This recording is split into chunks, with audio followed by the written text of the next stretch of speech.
Okay, this is the follow-up to the Nightforce MOAR reticle video that I just produced that showed the difference between the MOAR reticle set in the first focal plane versus the same reticle set in the second focal plane.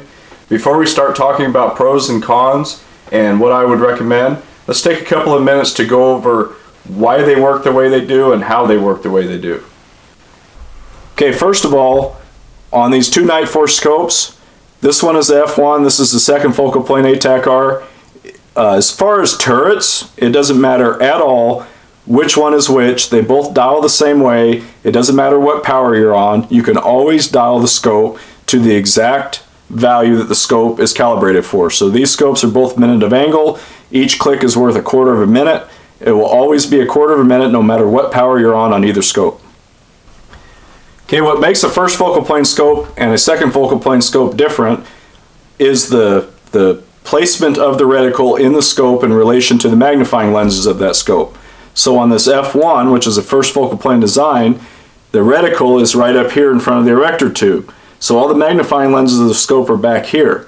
So what happens is you have the image coming in through the scope, you have the reticle, and they're on the same plane, which is called the first focal plane, and back here is where it all magnifies. So as you change the magnification on this scope, it changes the magnification of the reticle and the image coming in through the objective lens exactly the same way. So they stay the same size in relation to each other. It's always calibrated no matter what power it's on. On a second focal plane scope, it's exactly the opposite. Your reticle is back here behind the magnifying lens, so as you increase the magnification or decrease, you change the target size, but you don't ever change the reticle size. So the only time it's calibrated to whatever value it's good for is at max magnification.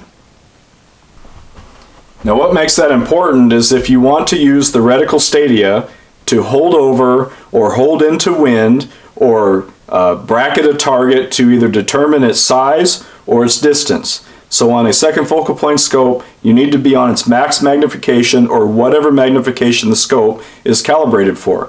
On a first focal plane scope, it doesn't matter. You can be on any power you want and it will always stay the same calibration.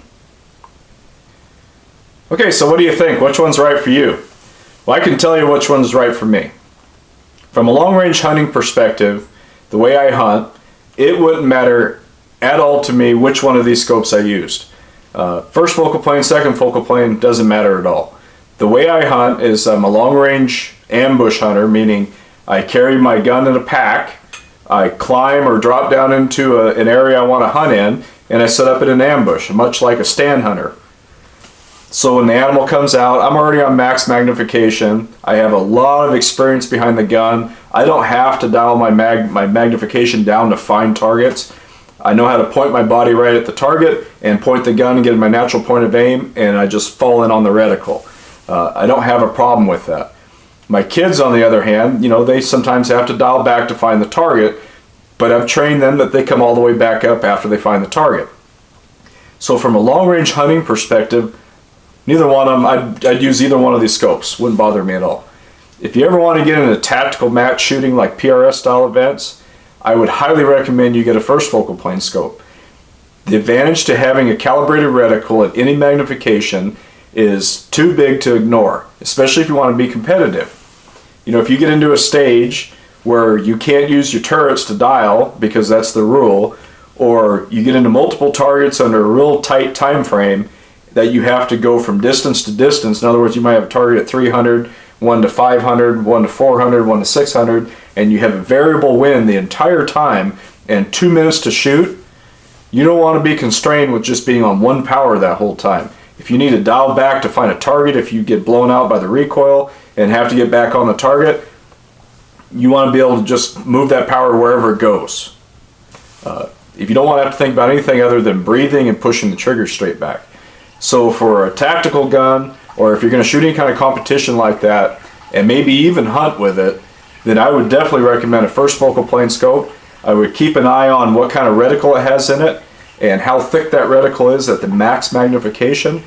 The Nightforce MOAR reticle is 140 thousandths thick at max magnification, so it's almost half of 1/4 of an inch. That's plenty fine for me. I've shot this scope out to 15 or 1600 yards, no problem. So, you know, that's not a hindrance. The only disadvantage I see to the first focal plane are the price. This scope in particular, the availability, it seems like, this last year. And that reticle getting really skinny at the lower end of it. Now, it's not really a big deal for me because in 13 years of long range hunting, I don't think I've ever taken a shot at 5 power on any of my Nightforce scopes.